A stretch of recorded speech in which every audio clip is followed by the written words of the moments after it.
السلام عليكم ورحمة الله وبركاته.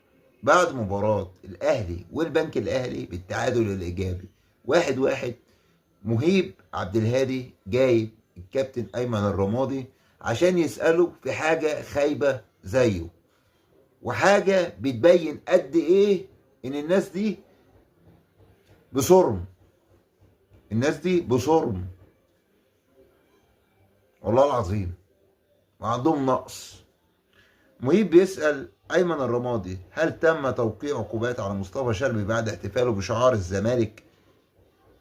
كابتن أيمن رد عليه وقال له: لا طبعا، دي حاجة ما تستاهلش يتوقع على اللاعب عقوبة. مصطفى شلبي بيحب الزمالك جدا، وشايف انه احسن حاجة حصلت في حياته انه لعب للزمالك، ودي حاجة تقديريا من اللاعب لناديه السابق، يعني اداله في نص دماغه. مهيب رجع قال له: بس في النهاية هو لاعب في البنك الأهلي.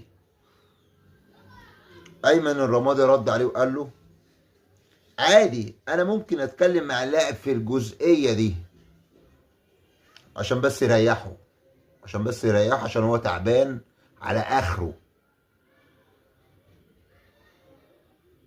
لكن في النهاية دي حاجة ما تستاهلش العقوبة، وبنشوف لعيبة بتنتمي للنادي الأهلي بتسجل في الزمالك وبتحتفل بالنسر.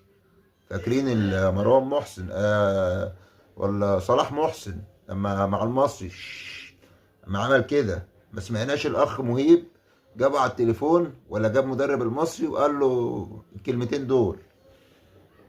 وهم في انديه تانية. اشمعنى واقعة مصطفى شلبي اللي هنعمل عليها حوار؟